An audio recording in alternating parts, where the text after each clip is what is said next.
ప్రభువైన యేసుక్రీస్తు నామములో మీకు సమాధానం కలుగునుగాక. షలోమ్.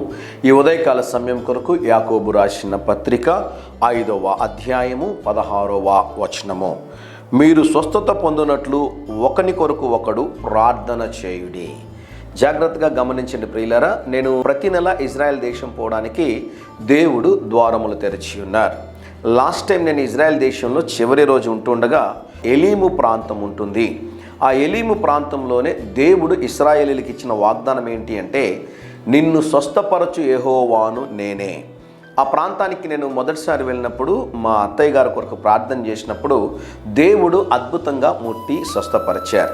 చివరి రోజు నేను వచ్చేసే రోజు ముందు గుండె దగ్గర సమస్య ఉందని చెప్పారు.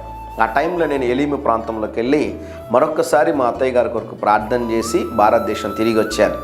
నేను తిరిగి ఇంటికి ఎయిర్పోర్ట్ నుంచి చేరుకునే సమయం లోపల యాంజియోగ్రామ్ చేయడము, గుండెలో ఎటువంటి సమస్య లేదు, సంపూర్ణమైన ఆరోగ్యంగా ఉన్నారని తెలియజేసినప్పుడు ప్రభువుని నేను స్తుతించాను.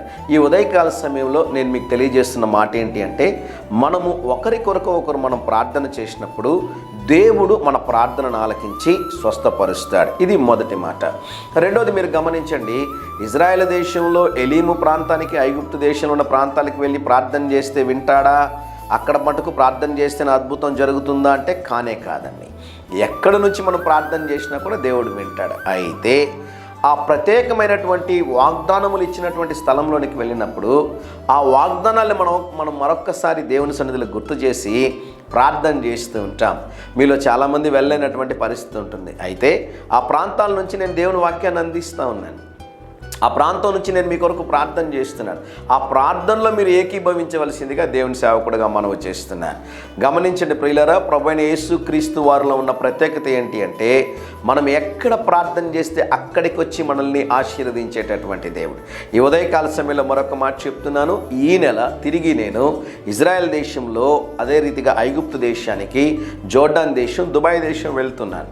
ఆయా ప్రాంతాల్లో ఉదయకాల సమయంలో వాక్యాన్ని అందించి నేను అక్కడి నుంచి ప్రార్థన చేస్తాను. ఆ ప్రార్థనలో మీరు కూడా ఏకీభవించవలసిందిగా మనవి చేస్తున్నాను. ఈసారి ఎలీము ప్రాంతం వెళ్తున్నాను, అనారోగ్యంతో ఉన్నారా? ఒక్కసారి నాకు చిన్న టెక్స్ట్ చేయండి, మీ పేర్లు రాసుకొని ఆ ప్రాంతానికి వెళ్ళినప్పుడు ప్రత్యేకంగా జ్ఞాపకం చేసుకొని మీ కొరకు ప్రార్థిస్తానని దేవుని సేవకుడిగా తెలియజేస్తున్నాను.